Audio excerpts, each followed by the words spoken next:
అబ్బాయి పేరు పవన్. పవన్ ఒకరోజు కార్ టెస్ట్ చేద్దామని రోడ్డుపై వెళ్తుండగా సడన్గా ఒక అమ్మాయి కారు తగిలి కింద పడిపోతుంది. పవన్ చాలా టెన్షన్గా కారు దిగి వచ్చి, సారీ అండి, సడన్గా వచ్చేసాను, చూసుకోలేదు అని అంటాడు. ఏంట్రా చూసుకోలేదు, కళ్ళు తలపై పెట్టుకొని డ్రైవ్ చేస్తున్నావా ఏంటి అని అంటుంది.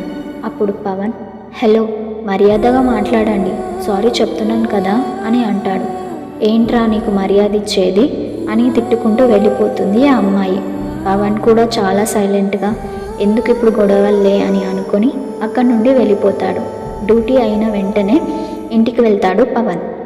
ఇంట్లో అమ్మ నాన్న చాలా సీరియస్గా కోపంగా ఉంటారు. పవన్, ఏంటమ్మా అలా ఉన్నారు అని అడగగానే, ఏంట్రా రోడ్డు మీద వెళ్ళేటప్పుడు జాగ్రత్తగా వెళ్ళాలని తెలీదా అని అంటుంది. అది ఇంతకు మీకెవరు చెప్పారమ్మా ఈ విషయాన్ని? ఇంకెవరు చెప్పారు, మీ మరదలే చెప్పింది, చూడు అక్కడుంది అని చెప్పగానే మెల్లిగా రైట్ సైడ్ టర్నింగ్ ఇచ్చుకొని రైట్ సైడ్ చూస్తాడు. చూసిన వెంటనే మార్నింగ్ ఎదురైన అమ్మాయి ఈ అమ్మాయి ఒకటే, తను పవన్ వాళ్ళ మరదలే. అప్పుడు ఏంటి నువ్వేంటి ఇక్కడ అని అంటాడు. అప్పుడు వాళ్ళమ్మ, మీ మరదలది అని అంటుంది.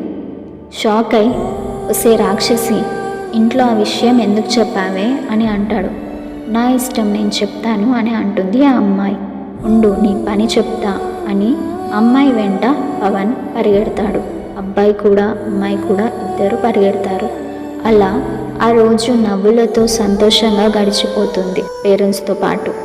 అలా ఒకరోజు పవన్కి ఒక కాల్ వస్తుంది. అందులో చెప్పిన మాట వినగానే షాక్ అయ్యి చేతిలో ఉన్న సెల్ ఫోన్ కింద పడిపోతుంది. ఆ కాల్లో చెప్పిన మాట ఏమిటంటే, వాళ్ళ మరదలకి హెల్త్ ఇష్యూ అని, క్యాన్సర్ అని చెప్తారు. అంతే, ఇంకా ఆ మాట వినగానే పవన్ చాలా బాధపడతాడు, చాలా బాగా ఏడుస్తాడు. ఇంకా లాస్ట్కి ఒక డిసిషన్కి వస్తాడు. తను బ్రతికినన్ని రోజులు బాగా చూసుకోవాలని, ఎవ్రీ సెకండ్ హ్యాపీగా చూసుకోవాలని డిసైడ్ అవుతాడు.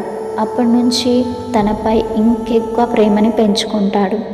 ఒకసారి అమ్మాయి అడుగుతుంది, ఏంటి బావా, ఈ మధ్య నా మీద ఇంత ఎక్కువ ప్రేమను చూపిస్తున్నావు, ఏంటి సంగతి అని అంటుంది.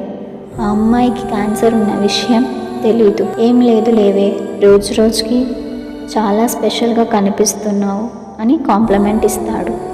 అలా కొన్ని రోజులు గడిచాక సడన్గా అమ్మాయి మాట్లాడడం, అవాయిడ్ చేయడం స్టార్ట్ అవుతుంది. కాల్ చేస్తే లిఫ్ట్ చేయదు, మెసేజెస్ చేస్తే రిప్లై ఉండదు, రెస్పాండ్ అవ్వదు. ఇంటికి వెళ్తే ఎప్పుడూ కనిపించదు. అసలు ఏం జరిగిందో తెలీదు పవన్కి. కూర్చొని బాగా ఆలోచిస్తాడు. మేబీ తను క్యాన్సర్ ఉన్న విషయం తెలిసిందేమో, అందుకే మమ్మల్ని ఇబ్బంది పెట్టడం ఇష్టం లేక నన్ను అవాయిడ్ చేయడం స్టార్ట్ చేసిందేమో అని అనుకుంటాడు. ఒకరోజు అమ్మాయి కాల్ చేసి, బావా నీకు ఒక విషయం చెప్పాలి, అసలు నీకు నాకు సెట్ అవ్వదు, మనం విడిపోదాం బావా అని అంటుంది. ఒసే పిచ్చిదానా, ఏమైందనే ఇప్పుడు, ఎందుకు ఇప్పుడు ఇలా మాట్లాడుతున్నావు, పిచ్చి పట్టిందా అని అంటాడు. అడుగుతాడు. ఏం లేదు బావా, నన్ను వదిలేసే ప్లీజ్ అని అంటుంది. అని చెప్పి కాల్ కట్ చేస్తుంది. అప్పుడు పవన్ ఇలా అనుకుంటాడు, నిన్ను ఉన్నన్ని రోజులు బాగా చూసుకోవాలని, హ్యాపీగా చూసుకోవాలని అనుకుంటున్నాను, ఎందుకు ఇలా చేస్తుంది ఇప్పుడు అని బాగా బాధపడతాడు. అలా ఒకరోజు బయటికి వెళ్తున్నప్పుడు వాళ్ళ మరదలు కనిపిస్తుంది వేరే అబ్బాయితో. అప్పుడు పవన్, అందుకేనా నన్ను ఇంతలా అవాయిడ్ చేస్తుంది అని అనుకొని తన మరదల దగ్గరికి వెళ్తాడు. కొట్టినా తిట్టినా తన దగ్గరే వెళ్తాడు, అయినా అవాయిడ్ చేస్తుంది. నేను చివరి క్షణాల దాకా సంతోషంగా చూసుకోవాలని అనుకుంటున్నాను, ఇలా చేస్తుంది ఏంటి అని ఆలోచించి డిప్రెషన్లోకి వెళ్తాడు. ట్రై చేసి పిచ్చోడైపోయి ఆ డిప్రెషన్లోకి వెళ్ళి చనిపోతాడు పవన్. ఈ విషయం తెలిసిన వాళ్ళ మరదల్ ఇంటికి వచ్చి, అంతా నా వల్లనే జరిగింది అని బాగా ఏడుస్తుంది. అలా 3 days అవుతుంది. వాళ్ళ మరదల్ పవన్ రూమ్లోకి వెళ్తుంది. ఆ రూమ్లో ఒక డైరీ దొరుకుతుంది. అందులో ఇలా రాసి ఉంటుంది, డియర్ చిన్ని, ఒసే రాక్షసి, నేను ఒక దగ్గర విన్నానే, ప్రేమించుకున్నప్పుడు అబ్బాయి కరెక్ట్గా ఉంటే అమ్మాయి ఏడిపిస్తుందని, అమ్మాయి బాగుంటే అబ్బాయి ఏడిపిస్తాడు అని, అదే ఇద్దరు సంతోషంగా ఉంటే ఆ దేవుడు వాళ్ళని విడదీస్తాడని. నిజమేనే, ఎప్పుడూ నవ్వుతూ ఉండే నీకు క్యాన్సర్ అని తెలిసాక బాగా ఏడ్చానే. ఎంతలా అంటే గుండె పగిలేంతలా, గుండెల్లో ఉన్న కన్నీరు ఇనికిపోయేంతలా. అందుకే నువ్వు నాతో ఉన్నన్ని రోజులు ఎవ్రీ సెకండ్ హ్యాపీగా చూసుకోవాలని అనుకున్నాను. నువ్వు నాతోనే ఉండాలి అని అనుకున్నాను. నువ్వు వేరే అబ్బాయిని ప్రేమించినా నిన్నే ప్రేమించాను నేను. నీ వెంట అందుకే పడ్డానే. కానీ నీ కన్నా ముందే నేనే వెళ్ళిపోతున్నాను. బాయ్ చిన్ని, మిస్ యూ చిన్ని అని రాసి ఉంటుంది. అది చదివిన చిన్ని డైరీ పడేసి పవన్ సమాధి దగ్గరికి వస్తుంది. వస్తూనే ముఖాలపై కూర్చొని ఏడుస్తుంది బాగా. బావా, ఏంట్రా ఎంత పని చేశావు?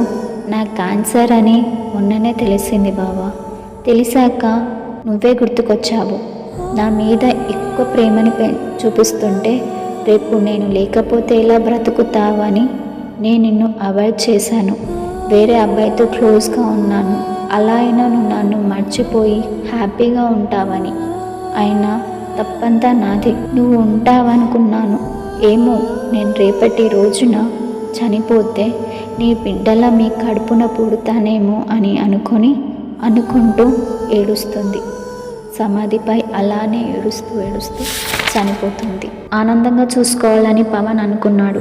నిజం తెలిస్తే ఎక్కడ మా బావ బాధపడతాడని చిన్ని అనుకుంది. నిజమే, ప్రేమలో ఉన్నప్పుడు అబ్బాయి కరెక్ట్ ఉంటే అమ్మాయి ఏడిపిస్తుంది.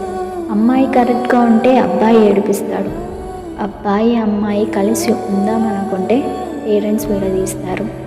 అదే అబ్బాయి అమ్మాయి పేరెంట్స్ అందరు కరెక్ట్గా ఉండి కలిసి ఉందామనుకుంటే ఆ దేవుడు విడదీస్తాడు ఒక్కొక్కసారి. ఇది జస్ట్ ఒక కల్పిత కథ. జస్ట్ నేను ఊహించుకొని రాసుకున్న కథ. బాగుందా? కథ ఎలా ఉందో కమెంట్స్లో తప్పకుండా చెప్పండి. తెలుసు కదా, మీ కామెంట్సే నా అక్షరాలకు ఊపిరి. మీ Rishitha. Thanks for watching my video. Please do like, share, subscribe my channel Rishitha writings.